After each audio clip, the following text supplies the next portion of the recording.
Guys, welcome to this vlog. Today we are cooking egg biryani.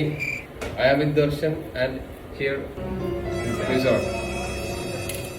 So we have chopped the onion and tomato and with garlic with this knife. Okay. It's really super. Company not mentioned. Okay, but it's and the cooker is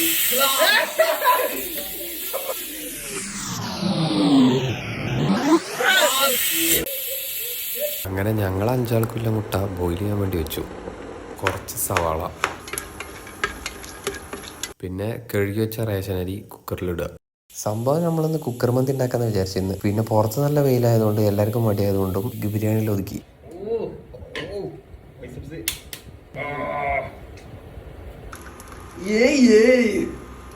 ഇവര് ഇത് ഹോട്ടലുകാരൊക്കെ അങ്ങനെ ചേർക്കുന്നുണ്ട്, നിങ്ങൾക്ക് അറിയില്ല. മുന്തിരി മറ്റേലിട്ടില്ലേ onion, പച്ചമുളക്, മല്ലിച്ചപ്പ്, ഉള്ളി, തക്കാളി, ലേശം നെയ്യ്, പിന്നെ അരിഞ്ഞു വെച്ച തക്കാളി എല്ലാം അതിലിട്ടൊന്ന് മിക്സാക്കി ഒരു മസാല ഉണ്ടാക്കിയെടുക്കുക. നമ്മള് ബോയിൽ ചെയ്ത മുട്ട എടുത്ത് ഒരു 5-6 വെട്ടങ്ങട് വെട്ടി അതിലോട്ടിട്ടു. നമ്മളെ വേവിച്ച അരി എടുത്തു, അത് കിട്ട് മിക്സാക്കി. അതിന്റെ മുകളിൽ കുറച്ച് നമ്മളെ മസാല കൂട്ടും കൂടി ഒഴിച്ചു. മോനെ, അങ്ങനെ നമ്മളെ എഗ് ബിരിയാണി റെഡി. അതിലൊരു മുട്ടി വെച്ചാൽ മതി, അപ്പൊ സെറ്റാവും.